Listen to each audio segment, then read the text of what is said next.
cambios. Muchos dominicanos, como el doctor Pablo Ureña, quieren y pueden avanzar las ciencias en la República Dominicana.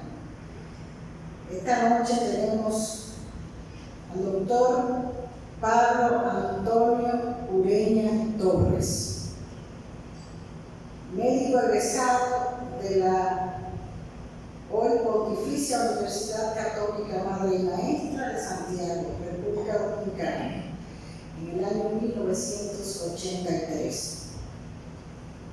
Recibió su certificado de especialidad en nefrología de la Universidad de París V, Francia, en el 1989. Hizo una maestría en biología molecular de la Universidad de Harvard y en el Massachusetts General Hospital de Boston, Estados Unidos, en el 1992. Y realizó un diplomado en biología ósea por la Faculté de Lavoisier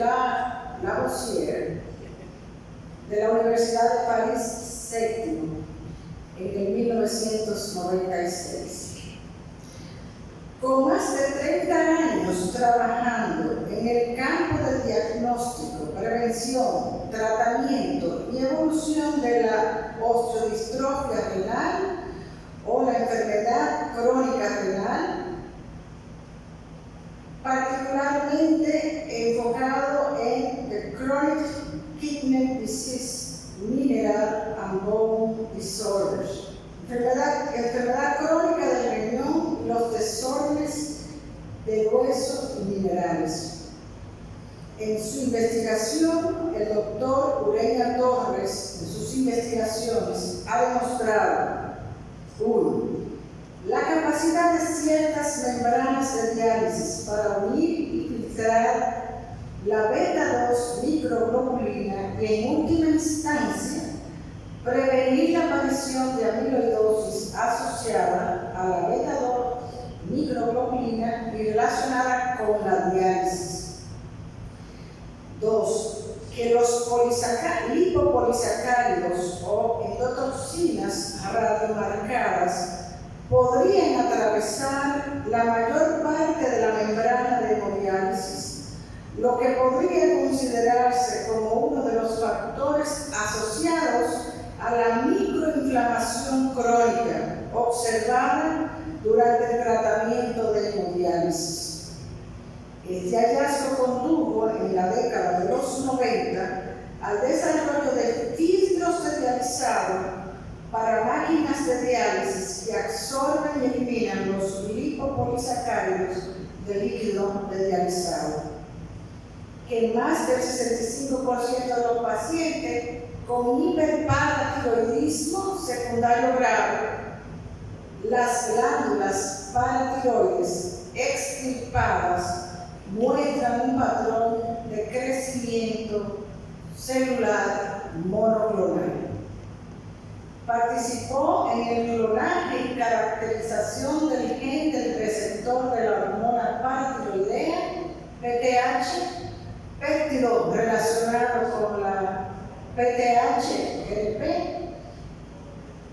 y en su modificación por la situación urémica, y ha participado ampliamente en el desarrollo de calcimiméticos como tratamiento médico del hiperparatiroidismo secundario. Durante los últimos años, su investigación se ha centrado en comprender la fisiopatología de nuevas moléculas como el cloto y el factor de crecimiento de fibroblastos 23, FG-F23, así como la antigua vitamina D natural en caso de enfermedad renal crónica. El doctor Ureña Torres fue miembro central del grupo de trabajo de la enfermedad renal crónica, tengo las siglas CKD-MBD, ERA-ECTA. Es miembro activo de varias sociedades, incluida la Sociedad Internacional de Nefrología, la Asociación Europea de Diálisis y Trasplante, era ETA, la Asociación Estadounidense para el Avance de la Ciencia, AAAS, la Sociedad Estadounidense para la Investigación Ósea y Renal, ASDNR, la Asociación Americana de Nefrología y la Société de Nefrologie de Francia. Es autor o coautor de más de 290 publicaciones científicas en revistas revisadas por pares, así como varias revisiones y capítulos en libros de texto. Actualmente es jefe del Servicio de Nefrología y Diálisis en el aula North Saint-Ouen, Francia, así como consultor en el Service Desk Exploration Fontenelles en el Hospital Necker-Enfants-Malade, París, Francia. Es un gran honor poder tener con nosotros en esta academia a nuestro invitado especial, doctor Pablo Antonio Ureña Torres. Presidente de la Academia de Ciencias de la Biología, el señor Chequea Luis Antonio Moyo Pablo. Gracias también a José Siguier, que yo creo que es el único de la parte médica del grupo. Y sobre todo, muy también. Es difícil para mí recordar todos los nombres, amigos bien, pero gracias a todos ustedes, a todos los miembros de la Academia de Ciencias, gracias a María Zulita Núñez, quien me recomendó y que yo conozco desde nuestro monitorado en la MAI por el Centro de 1923-24. Gracias a todos por este homenaje que no me gusta mucho porque cuando le llega en este momento en que uno es envejecido y la cosa se está poniendo fea. Pero espero que los años que vengan nos traigan salud, fuerza y determinación para poder ayudar y que la academia nada más. Una parte de la historia que casi la veo completamente sumida, pero yo quisiera también agradecer, saliendo de un cambio y nos empujaron a salir del país, a ir más lejos, a una región muy fea que es La Joya, en la calle de la Victoria. Un dominicanito que sale de ahí, que hace una trayectoria que es para mí bastante difícil para llegar a Francia, y tengo que felicitar grandemente aquí a Liz, mi esposa, y a su familia, a Pierre, Felipe y su esposa Cristina, que me adoptaron en el centro de familia. Y a mí, ya ven que aquí está mi hora, Matilde, su amigo, Gabriel está aquí en la sala, y el pequeñito ahora es el hijo de ella y la esposa de su madre. Gracias a todos ellos de soportar mi tiempo pasado con los estudios y el tiempo que nos venimos sacando en la vida. Aquí ven que su niño lo resumieron muy bien, o sea que mis estudios en la escuela primaria, Filomena de Roda Santiago, estudios secundarios en el Ministerio de Macaro, y en la Universidad Católica de Madrid Maestra en el 77, con matrículas 77 a 15. El grupito aquí en el 78 con Eduardo Villa, José Jiménez, Pablo Rodríguez y Robert Quijano. Robert, que es la parte de la canal del grupo científico, y que me gradué con los honores por un lado de Gerardo Mayo. De ahí salto a París, 84 años de estudio de nefrología, en 1992 en Harvard, y después diploma óseo en Francia de la Universidad. Bueno, esto es más difícil para nosotros. porque no sé la audiencia que tiene. Es un tema que es bastante complejo. Le voy a hablar casi chino. Lo que voy a hacer es hacer una pequeña historia de algunos de los puntos que me han marcado mi carrera. Los puntos que yo creo que son mucho más importantes que quedarán seguramente en la historia de lo que uno hace en investigación. Los problemas del metabolismo mineral y óseo de la enfermedad renal crónica es frecuente. La enfermedad renal crónica hoy es un problema mundial, global. O sea que en el mundo hay ahora mismo 9 billones de personas. La población hay alrededor de 1 billón de personas que sufren de ciertos niveles de insuficiencia renal crónica. Y solamente hay 2 millones de personas en diálisis. O sea que la diálisis, cuando llega al estado final de la enfermedad crónica, la gran mayoría de los países no tiene acceso a esa calidad de tratamiento que es costosa y sofisticada y especializada.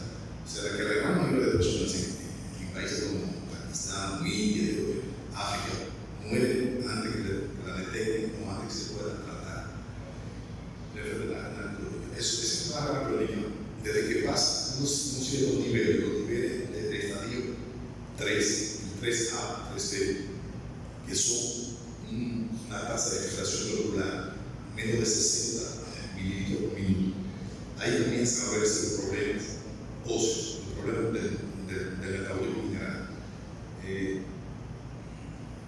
Esos problemas van a llevar a que la masa ósea del óseo se fragilice, una disminución de la densidad ósea. Hay un aumento del riesgo de fracturas óseas, hay un aumento de la incidencia de calcificaciones vasculares. Desde que usted toca el hueso, al mismo tiempo se afecta a los sanguíneos que se calcifican. Y hay un aumento del riesgo de mortalidad. Ustedes ven aquí que esos enfermos van a tener 4 o 5 veces más riesgo de fractura ósea que alguien que tenga la función renal normal. Esa es la base de lo que serían los mensajes principales que les traigo en mi conferencia.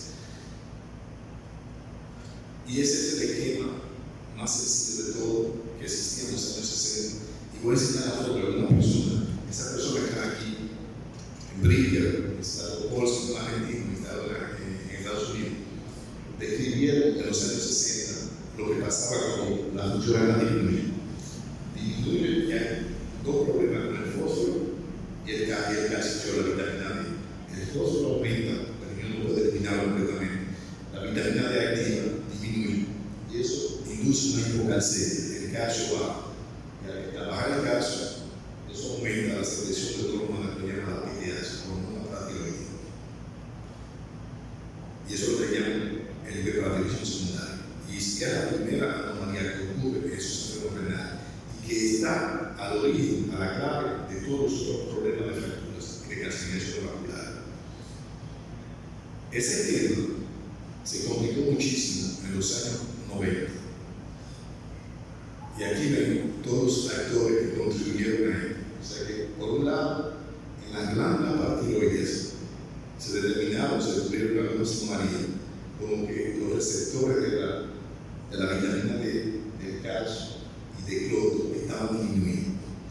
Se descubrió esta molécula que yo le digo, el factor de crecimiento, los fibroblastos, F23. Se descubrió otra molécula, cloro. Y aquí, estos 2 tipos, Jordi Bock en Barcelona y yo en Francia, descubrimos que ese receptor, el receptor de la hormona paratiroidea, el PTH receptor, estaba disminuido en el riñón y en el hueso. Esas son las contribuciones que han completado ese esquema muy simple que había en los años 60.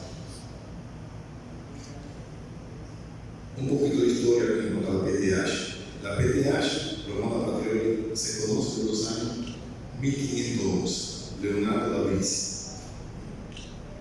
Y ustedes ven que aquí, en el año 63, que pasa rapidísimo, hay un grupito, el grupo de John Cox, que envió a este joven, Henry Rosberg, quien fue quien aceptó en su laboratorio en Boston, en Harvard, y Thomas Asichet, en NIH, identificaron y hicieron el clonaje del gen de la hormona paratiroidea. Estamos hablando del año 1953, publicado en el 84. el productor. Y el mentor de este tipo, el docente, John Potts, que me cogía por la cabeza y me decía, tú tienes que descubrir los receptos de la PTH. Estaba en otro. O sea, como un padre. Y en el año 1991, estos dos jovencitos, un alemán, Harald Jüttner, y un sirio, Abdul Al-Samar, que mi esposa conoció, que era en Boston, ayudaron al clonaje del receptor de la PTH, del humano de la PTH. ¿Qué hacía yo en ese laboratorio? ¿Cómo jugaba yo con ellos? O sea, cada uno tenía un papel bien determinado. El tipo de Jüttner era el tipo que hacía que metía el ARN mensajero, del cual hablamos muchísimo ahora mismo. Hablamos del COVID, hablamos de las vacunas a base de ARN mensajero. Yo era el especialista del ARN mensajero de la PTH en Boston. Yo ahí lo alquilaba, hacía el ARN mensajero poliadenilado, el poliado. Y el poliado lo cogía Apple y hacía una banca complementaria de ADN. Y esa banca de ADN complementaria la cogía Harald, le inyectaba en células para que sea exprimida y se pudiera clonar el gen. Es casi chico lo que estoy hablando, pero para que comprendan un poco cómo funciona la cosa. Y ven aquí una publicación, una fue en el PNAS, y mira lo que yo paré con el grupo del plan, como el quinto, sexto, auto, y después yo fui, como te decía, especializado en los mensajeros, ARN mensajero, el receptor, y fui lo primero en publicar que ese receptor estaba donde quiera en todos los órganos del organismo. La PTH pertenece a una hormona, a una familia que llama de polihormonas.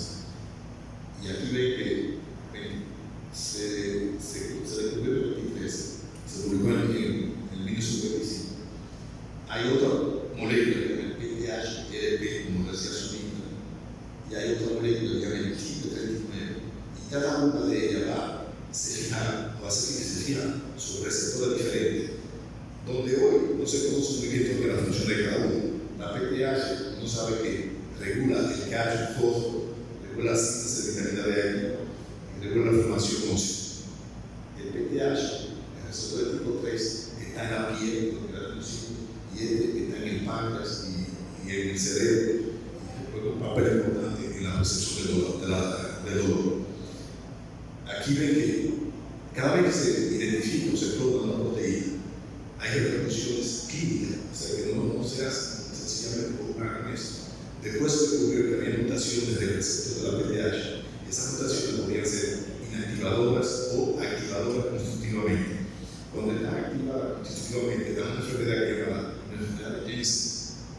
Uno lo ve en la calle, si usted ve un buen semiólogo, usted ve gente que tiene los brazos protectivos, que son enanos, pequeñísimos, y uno puede decir que esa es una enfermedad de Jensen, porque tiene una activación constitutiva del receptor de la PTH. Aquí viene también si el receptor hay una mutación que es inactivadora, es letal, es mortal. O sea, los niños no nacen porque tienen una enfermedad que llama la enfermedad de Bloch-Stram. Bueno, luego otra vez la enfermedad anatrópica. Miren lo que pasa con la PTH. La PTH, el la tiroides, aumenta progresivamente con la disminución de la función renal. Aumenta y da el metabolismo secundario. Al mismo tiempo aumenta el FP3, al mismo tiempo disminuye el otro, al mismo tiempo aumenta otra proteína que es la psilocibina. ¿Qué pasa con la glándula? La glándula paratiroide tiene unas relaciones anatómicas, o sea que si usted empieza con una enfermedad anatómica, desde el inicio empieza a crecer, a agrandarse, hay una hiperplasia y después una hipertrofia. Y si no se hace nada, si no se trata con tiempo, usted acaba con una glándula que al principio tiene 20 miligramos y acaba con 1 gramo, 1000 miligramos o 1000 miligramos. Y mientras más crece, mucho más difícil para controlar con el calcio o con la vitamina D. Al mismo tiempo que hay anomalías de crecimiento, hay anomalías de sensibilidad del calcio por esas células. O sea que hay algo que describe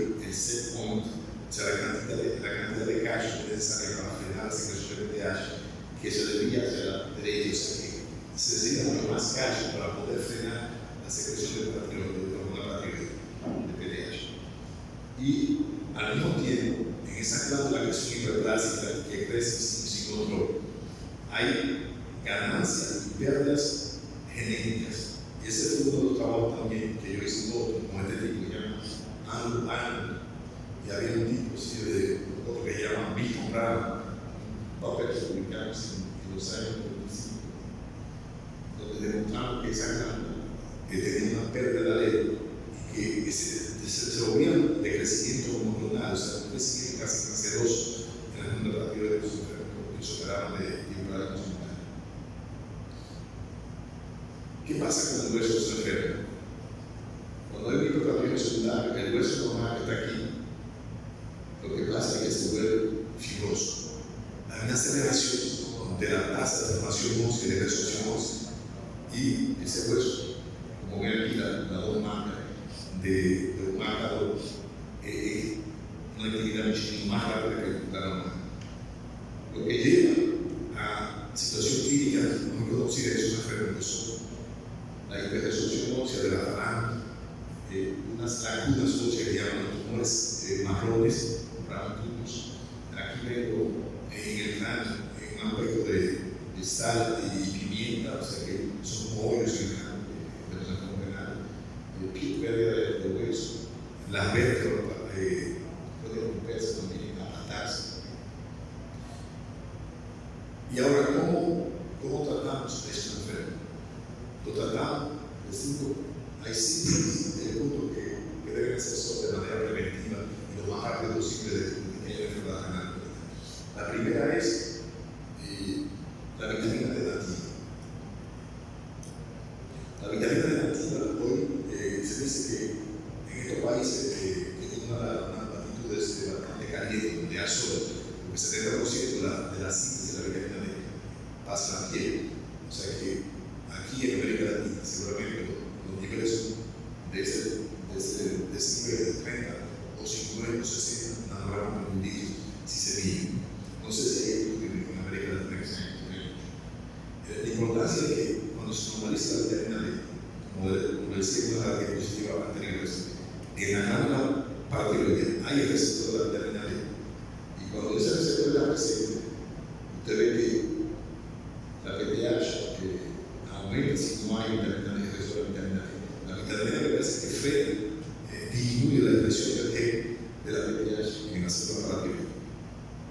Y los enfermos renales, cuando se normaliza la vitamina D, se pasa de 3 a 23, la PTH disminuye en todos los medicamentos. O sea que normalizar la vitamina D es uno de los pasos principales para tratar el hipertrofia secundaria de los enfermos. Los otros 3 puntos rápidamente hay que normalizar el calcio, normalizar el fósforo y normalizar o dar la vitamina D activa, los análogos de la vitamina D activa. Hay muchísimo más de mundo en el mundo hoy. El calcio en diálisis, eso se juega con el calcio que hay en el dializado. O sea, usted puede aumentar o disminuir el calcio en el líquido de diálisis con su enfermo.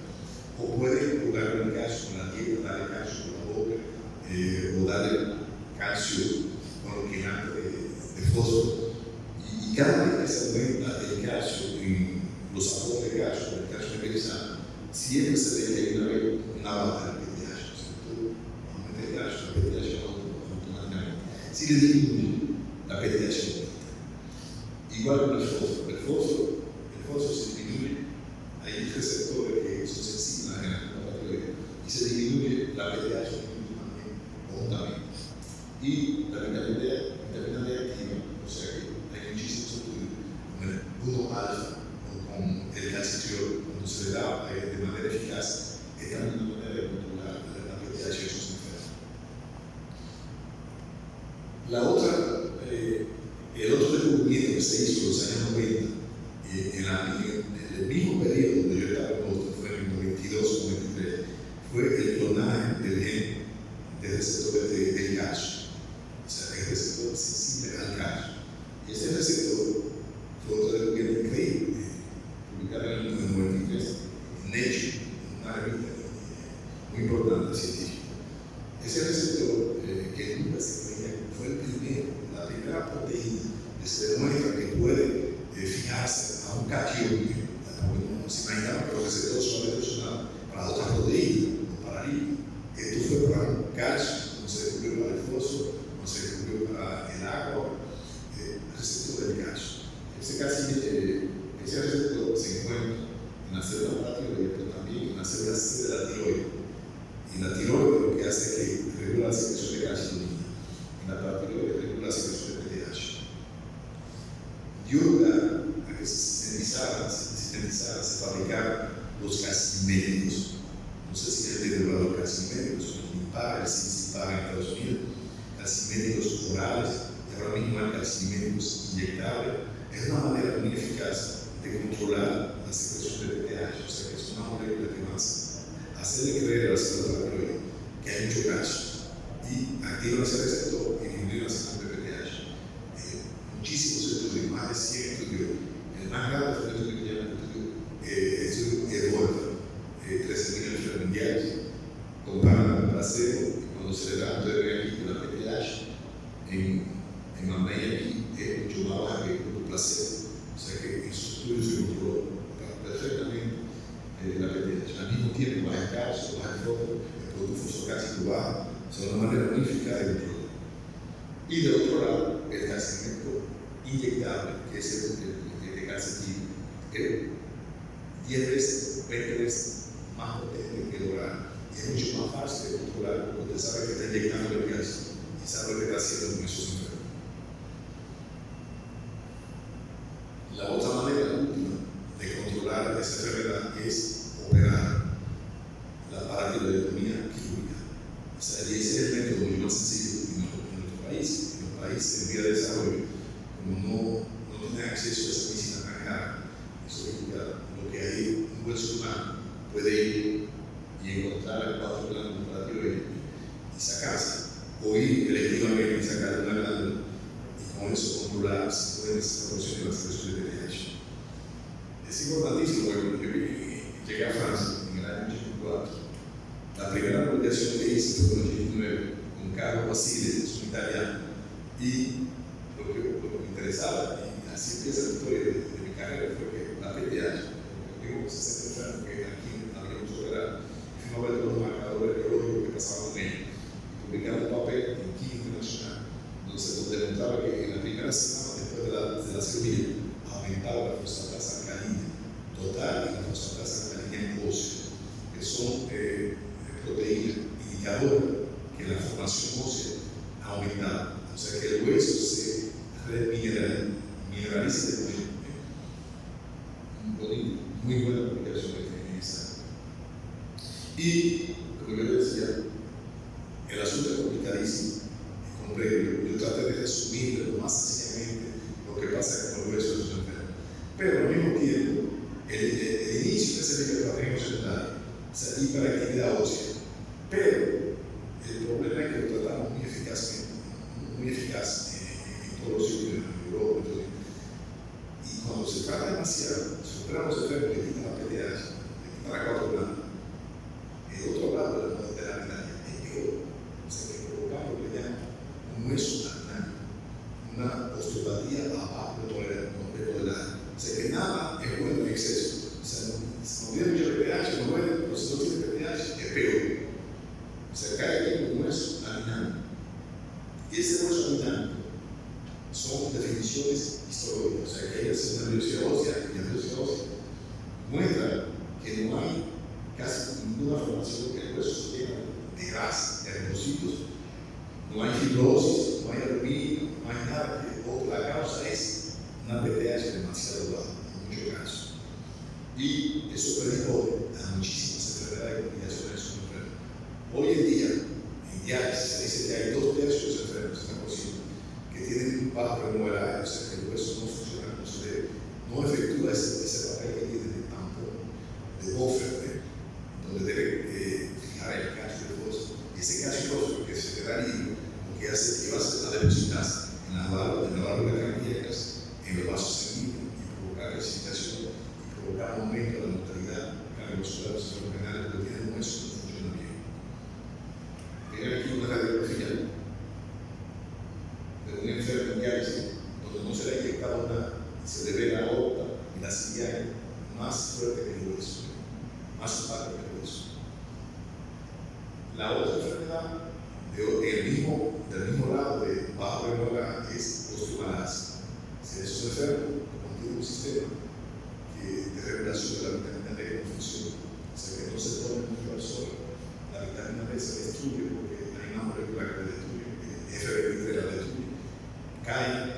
carencia de vitamina D. La carencia de vitamina D para que llaman osteomalacia. También un diagnóstico biológico, que es una biopsia ósea para ver que el volumen osteoideo está aumentando. Esa coloración que se demuestra que es una osteomalacia. ¿Cuáles son las consecuencias? Las consecuencias son feísimas.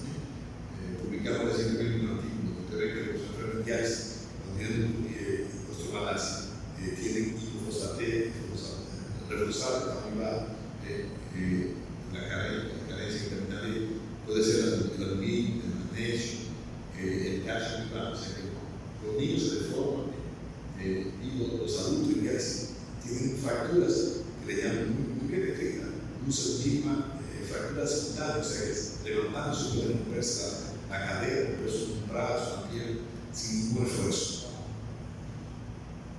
Y esta es mi conclusión, o sea que trato de ser lo más corto posible y demostrar a ustedes que la enfermedad renal crónica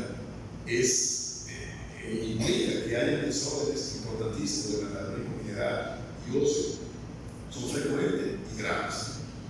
Ellos aumentan el riesgo de fractura, aumentan la calcificación vascular y aumentan el riesgo de mortalidad. Y el hiperparatonicismo secundario es la complicación más frecuente. Y la prevención y el tratamiento pasa por lo que le dije, la normalización del calcio, del fósforo, incluyendo el tratamiento de derivados activos del vitamina D, calcimiento, la paramidoidectomía y al contrario, cuando se trata muy bien en el preparatorio secundario, se cae en la osteopatía abajo del moral, como la dinámica y la osteoporosis. Muchísimas gracias a todos. En los cuidados intensivos como el COVID. Eso no es cierto, es cierto. Y hay bases fisiológicas fuertísimas. La diferenciación de las células pancreáticas con vitamina D. La vitamina D, la hipertensión arterial. La hipertensión arterial es la que controla la secreción de renina en el riñón. La vitamina D es por mañana. Pero fue diputado, ¿sabes? Tenía un esposo y de pura piel. Sí.